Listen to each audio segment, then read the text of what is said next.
आपण पाहत आहात BV महाराष्ट्र न्यूज, खबरबात महाराष्ट्राची।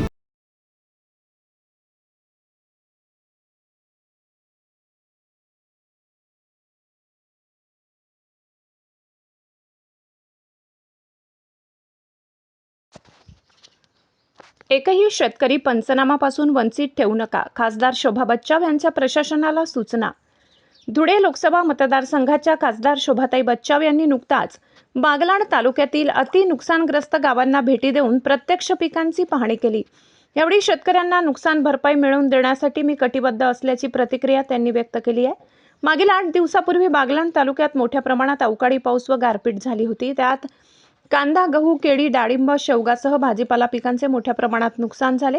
शेतकऱ्यांना उत्पादन खर्च सुद्धा निघणार नाही अशी बिकट अवस्था निर्माण झाली असून गारपिटीचा तडाखा बसलेल्या उन्हाळी कांदा जास्त दिवस टिकू शकत नाही।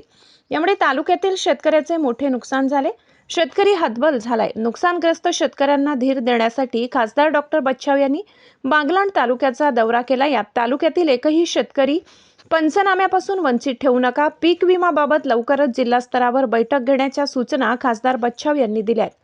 तालुक्यातील भाक्षी, मुळाणे, सार्दे, मोराणे, नामपूर, आसखेडा, सोमपूर, तांदळवाडी, ताहाराबाद या गावातील शेतकऱ्यांसोबत चर्चा करून प्रत्यक्ष बांधावर जाऊन भेटी दिल्या। यावेळी काही ठिकाणी कांदा उत्पादक शेतकऱ्यांचे अश्रू अनावर झाले। त्यांच्या या दौऱ्याप्रसंगी ज्येष्ठ नेते डॉक्टर दिनेश बच्छाव, प्रकाश देवरे, यशवंत अहिरे, खेमराज कोर, बाळासाहेब भदाणे, साखर सेठ कांकरिया, किशोर कदम, प्रेम राणा मगर, सयाजी देवरे, डॉक्टर भास्कर भांबरे, सरपंच दीपक कापडणी, भरत देवरे, नितीन भांबरे, विनोद पाटील, सुभाष शिंदे, गंगाधर शेवाडे, गिरीश भांबरे, गंभीर भांबरे, श्रीकांत रौंदड, अरुण भांबरे, केपी जाधव, DT साळवे, संगीताताई नांद्रे यांच्यासह महसूल व कृषी अधिकारी तसेच गावातील नागरिक मोठ्या संख्येने उपस्थित होते। खासदार शोभा बच्चाव यांनी पिंपळकोठे येथील आत्महत्याग्रस्त शेतकरी राजेंद्र भांबरे यांच्या निवासस्थानी सांत्वनपर भेट दिली। BV न्यूज महाराष्ट्रासाठी सहसंपादक विनोद पाटील।